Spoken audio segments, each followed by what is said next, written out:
Bonsoir, nous sommes le mardi 1er décembre. Merci de nous retrouver pour cette nouvelle édition du 7-8, le journal. Comme chaque jour, nous revenons sur votre actualité locale, entourée de nos invités, mais aussi des journalistes de la rédaction. On commence tout de suite avec les titres de cette édition. Journée internationale de lutte contre le sida, le nombre de contaminations est en hausse. Les initiatives se multiplient pour sensibiliser la population. Nous irons dans un lycée de Trappes qui a décidé d'utiliser l'art pour interpeller les élèves sur ce sujet.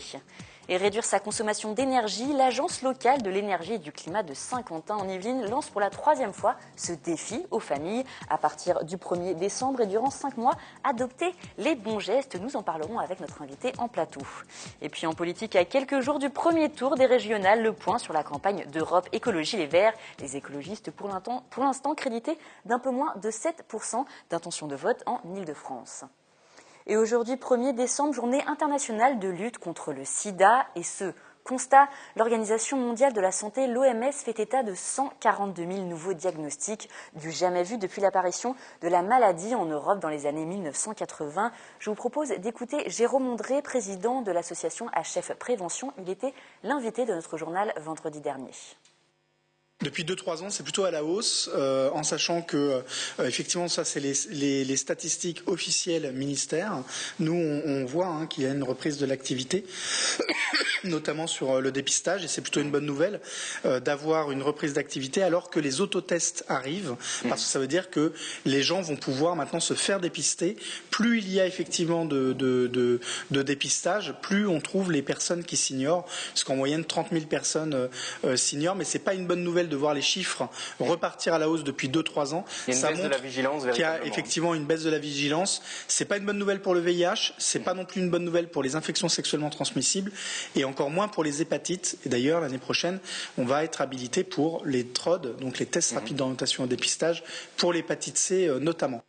Et sur le même sujet, solidarité à présent au lycée Louis Blériot à Trappes. Les élèves se sont mobilisés pour réaliser une fresque géante dans la cour de l'établissement. Pour l'occasion, l'artiste parisien J3 est venu leur apporter son soutien, mais aussi ses conseils. Pendant 2 jours, les élèves se sont succédés malgré le mauvais temps pour apporter à leur manière leur contribution au SIDAction. Un reportage signé William L. et Jérémy Quesada. Des courbes qui apparaissent et s'enchevêtrent au fur et à mesure autour d'un grand ruban. C'est le travail de l'artiste J3 qui réalise de gigantesques peintures à la craie dans les rues de la capitale. Aujourd'hui, il est venu à Trappes, au lycée Louis Blériot, pour partager et étendre son art au profit du SIDAction. Je ne sais jamais où je vais. C'est vraiment, je suis dans l'instant. J'essaye de, c'est pas que je pense à rien, mais simplement je suis sur le moment présent, donc je me laisse. Ça vient tout seul. C'est plus le corps finalement qui parle. C'est pour ça que mes courbes sont assez amples, parce que finalement c'est tout le corps qui participe quand je dessine. Pendant 2 jours, les élèves de l'établissement se sont succédés autour de cette œuvre, apportant chacun leur contribution. Ici, pas de limite ni de règles, texte ou dessin, chacun choisit son moyen d'expression. J'ai choisi d'écrire sida, mais en faisant des graffitis. J'ai dessiné plusieurs cœurs parce que SIDAction avant tout c'est de l'amour. Moi je pense que c'est pratique plutôt de dessiner que de le dire. Ouais. Comme ça montre plus qu'on est contre le sida. Un moyen d'expression libre pour la bonne cause, une sorte de cadavre exquis auquel tout le monde participe. On a travaillé sur le motif de l'entremêlement du ruban et puis sur les motifs qu'on reconnaît par rapport au sida. Donc ça va être des préservatifs, ça peut être des seringues, ça peut être le symbole de l'homme et de la femme. Et puis en plus, ce travail de J3, ça raconte l'art dans l'espace public, ce qu'on a travaillé aussi avec les élèves. Donc il y a beaucoup de choses qui se rejoignent. Et puis voilà, pour une journée de prévention comme ça, et puis les sensibiliser au sida et à ses risques et ce que ça implique. Sensibiliser les élèves par l'art, un art, lui, très éphémère, mais pas les valeurs qu'il véhicule. 150 000 personnes vivent aujourd'hui avec le VIH en France, dont 30 000 qui l'ignorent. Le ministère de la Santé lance aujourd'hui une campagne de communication encourageant tous les Français à se faire dépister, que ce soit en laboratoire, dans les centres de dépistage anonymes et gratuits ou en achetant un autotest en pharmacie. Des autotests qui sont disponibles depuis le 15 septembre, mais selon la société qui les commercialise, il ne s'en vendrait en moyenne que 2 par mois et par officine. Nous avons donc voulu savoir ce que vous en pensiez. C'est notre question du jour. Regardez. Moi, je pense que ça peut plus rassurer qu'autre chose. Aider, je pense pas. Je pense que le principal, c'est de se protéger et qu'une seule solution. Donc, je pense que c'est plus pour se rassurer qu'autre chose, quoi. Oui, puisque beaucoup de gens qui ne savent pas qu'ils sont porteurs du virus ont l'accès en toute confidentialité à la question qu'ils peuvent se poser. Le fait que chacun puisse effectivement savoir très facilement et puis à titre privé, dans un contexte plutôt privé, avoir les résultats fiables, ouais, je pense que c'est bien. Ça va permettre aux éventuels patients atteints du sida, supposés atteints du sida, de se faire dépister puis avoir éventuellement une certitude ou pas qu'ils ont cette pathologie, tout simplement. Et comme chaque mardi dans le journal, nous parlons à présent politique. Bonsoir Wilfried.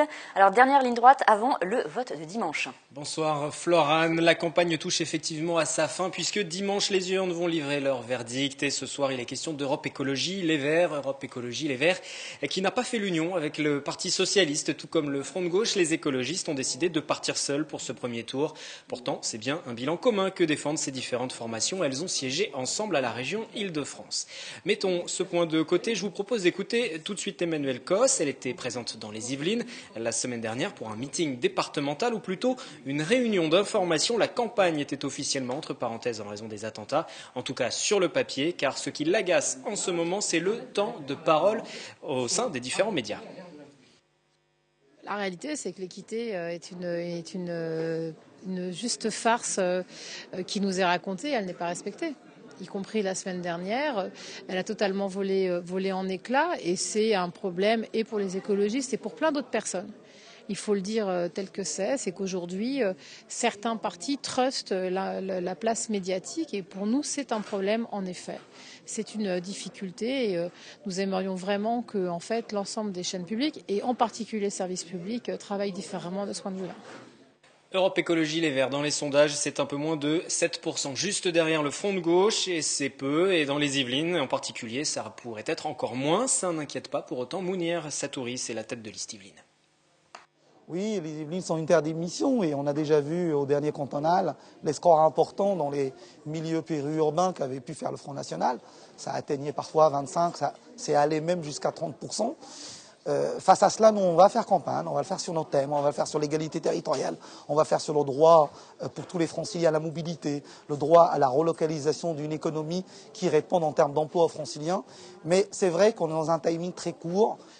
Timing très court après les attentats, bien sûr. Alors, concernant les propositions, Europe Écologie a pour sujet phare la qualité de l'air. La philosophie de notre projet, c'est que l'écologie soit au pouvoir pour la région pour changer d'air, résume Emmanuelle Cosse. Elle avance un plan d'action de 3 milliards pour en finir avec la pollution de l'air, justement, et pour que nous puissions enfin laisser nos voitures au garage.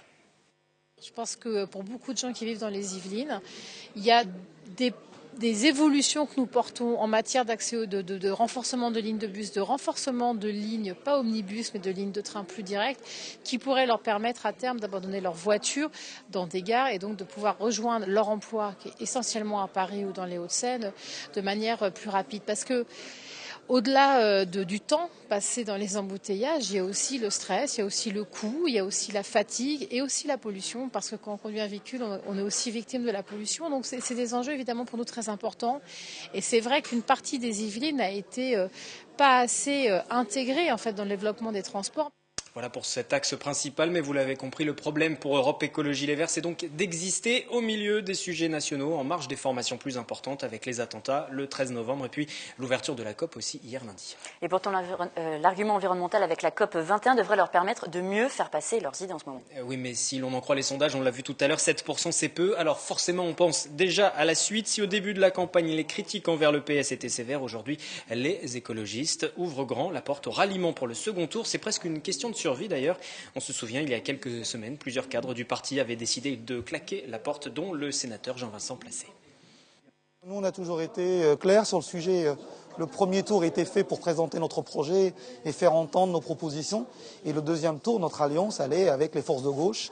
Et on saura se rassembler comme on l'avait prévu depuis le début, comme on l'a toujours dit, le soir du premier tour, bien évidemment. Merci Wilfried, on vous retrouve après ce journal pour le 7-8 politique avec les candidats à tête de liste de Nous Citoyens et Front National. Et puis lundi prochain, dès 18h en direct sur ce plateau, les résultats et les analyses du premier tour. Le lendemain, mardi, débat entre les représentants des listes qualifiées en Ile-de-France. Autre sujet à présent, agriculture. Vendredi et samedi à Saint-Quentin en Yvelines, la communauté d'agglomération et l'association Terre et Cité ont présenté aux acteurs locaux leur diagnostic de l'agriculture locale à Saint-Quentin en Yvelines. À partir d'une étude, un état des lieux de l'agriculture locale a été réalisé. Il a pour objectif d'identifier les conditions du développement de filières agricoles de proximité. Les images sont signées Fanny Bourdillon. Certains les connaissent bien, d'autres les découvrent. Les jardins partagés de la Verrière font partie des 1035 hectares cultivés de Saint-Quentin en Yvelines. Ce samedi, l'agglomération et l'association Terre et Cité ont emmené les acteurs locaux et associatifs dans plusieurs lieux de culture afin d'illustrer le potentiel agricole du territoire et ses bénéfices pour les habitants. Il y a une multitude d'associations qui font ce travail sur l'agriculture urbaine avec des petits bacs, des petits potagers, etc.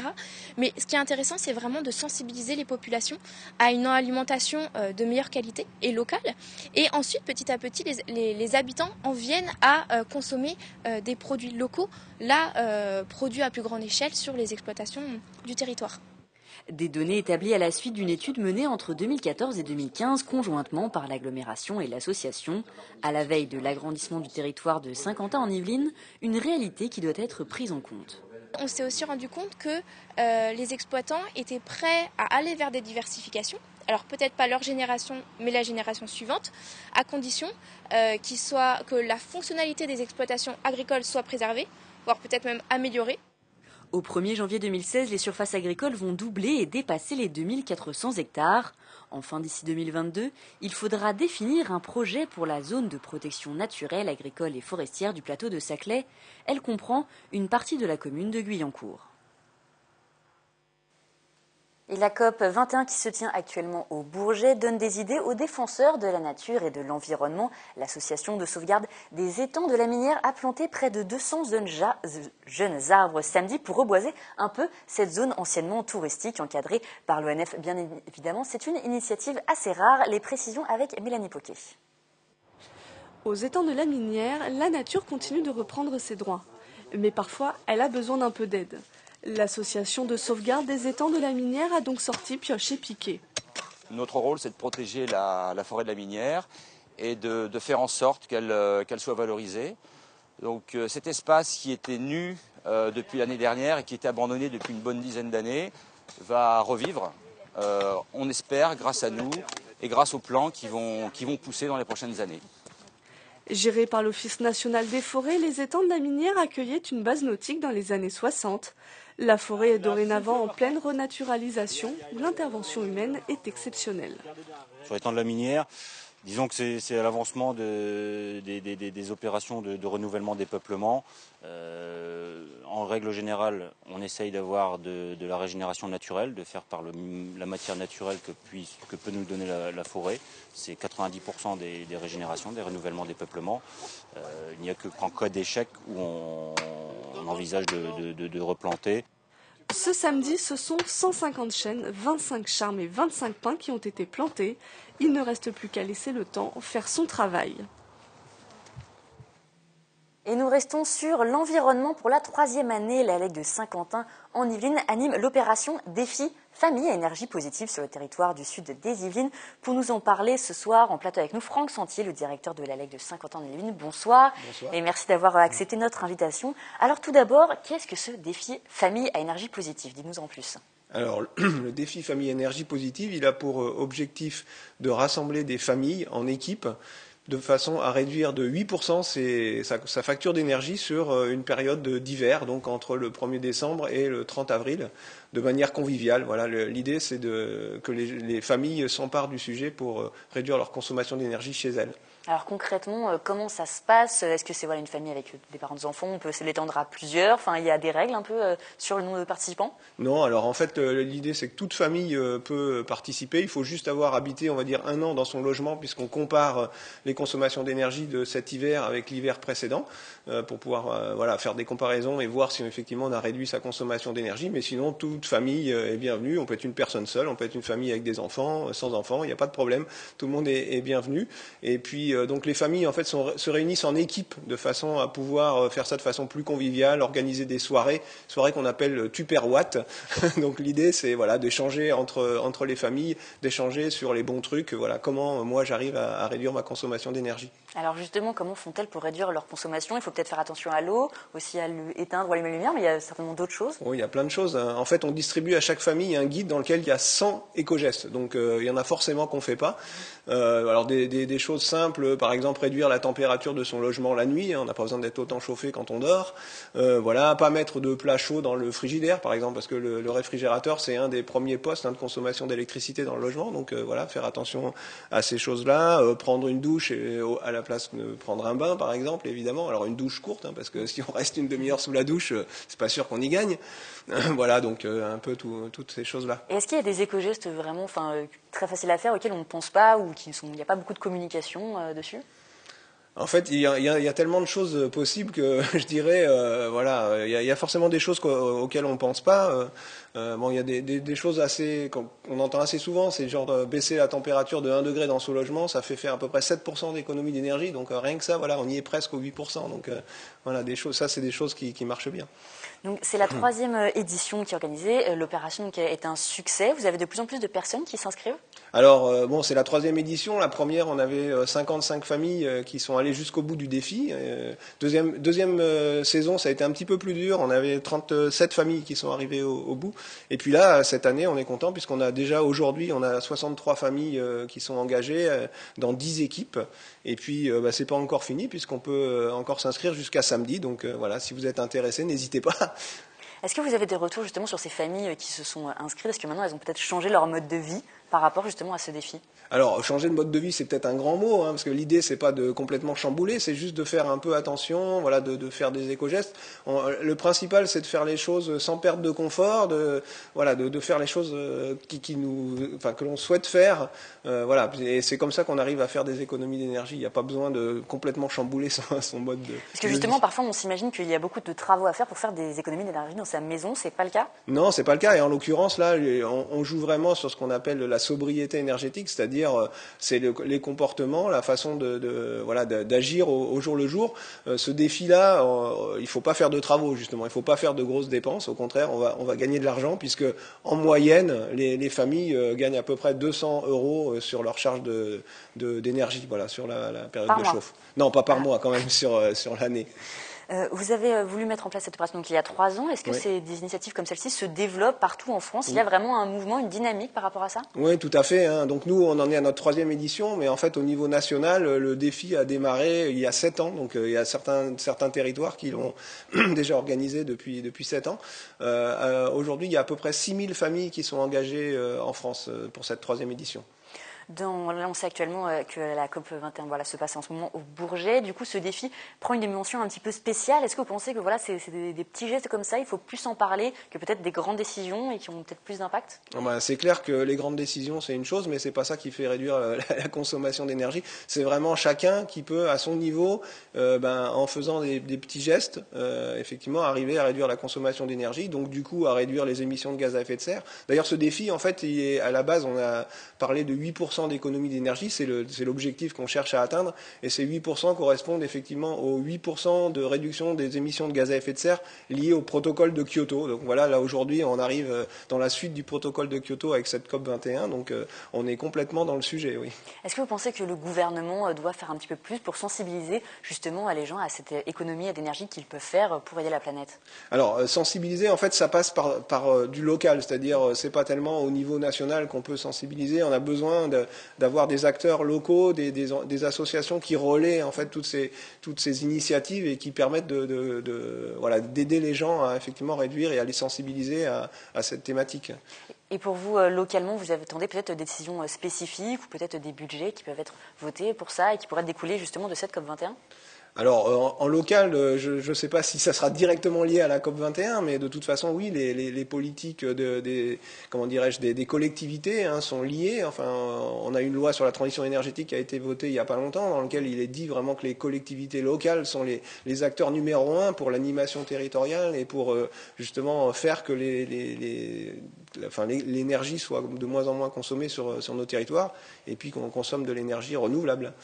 Vous pensez qu'il faut faire quel type d'action, enfin ce genre d'action ou peut-être d'autres que vous menez pour mobiliser les gens sur le sujet? Il y a peut-être d'autres choses à faire encore? Alors effectivement, donc il y a le volet sobriété énergétique, c'est le défi famille énergie positive. À côté de ça, on doit aussi réduire sa consommation d'énergie en utilisant de manière plus efficace l'énergie. Et donc par exemple, on peut isoler son logement. Ça, c'est un moyen aussi de réduire sa consommation d'énergie. Donc nous, à l'ALEC, effectivement, on fait du conseil auprès des particuliers. Les gens peuvent venir nous voir gratuitement. On est indépendant, on est une association.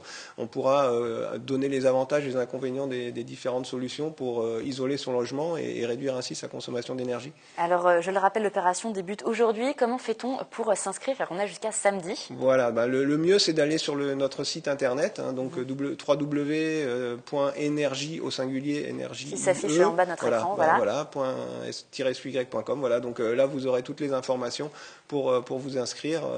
Et donc, après, vous pouvez aller sur le site dédié, en fait, au défi famille énergie positive également. Pour avoir toutes les informations, voilà, n'hésitez pas à relever ce défi. C'est un beau geste pour la planète. Merci beaucoup Franck Sentier d'avoir répondu à nos questions. Et nous allons parler maintenant musique. Ce week-end se tenait le concours international du jeune flûtiste. Piccolo et flûte étaient à l'honneur pendant 2 jours à l'espace Camus. Après une année d'interruption, le concours retrouvait la commune de Maurepas. Plus de 120 jeunes flûtistes étaient au rendez-vous. Un reportage signé Mélanie Poquet.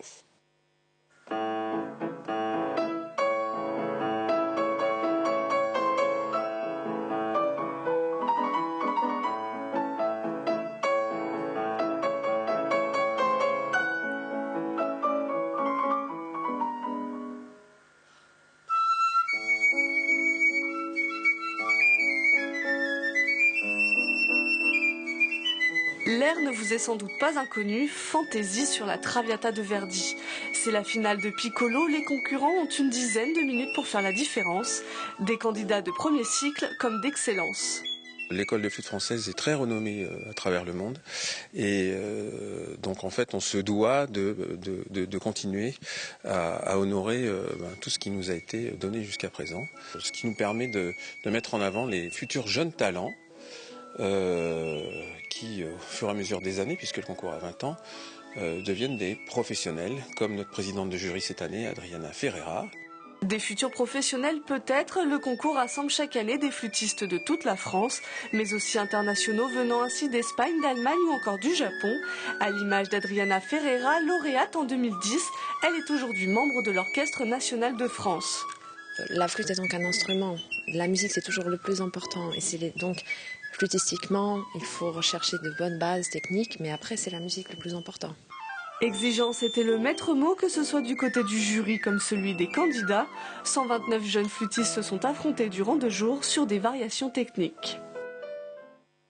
Et pour finir, les églises de l'agglomération de Saint-Quentin en Yvelines organisent cette semaine l'événement L'Église en fête. À l'approche de Noël, les paroisses se mobilisent pour redonner un sens religieux à cette fête familiale. Messe, évangélisation et porte-à-porte sont au programme ce midi. Comme vous pouvez le voir sur ces images, les jeunes de l'Église ont organisé un flash mob. Les précisions au micro de Fanny Bourdillon.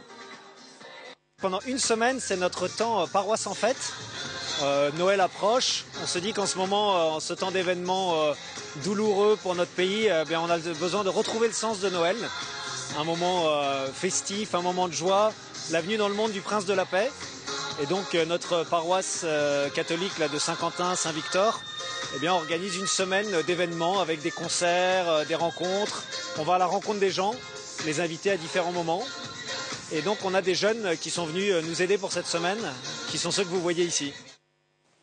Et c'est la fin de cette édition. Je vous remercie de nous avoir suivis. Dans un instant, Wilfried Richy pour le 7-8 politique. Quant à moi, je vous retrouve demain à la même heure pour une nouvelle édition du journal en direct. Je vous souhaite donc une très bonne soirée.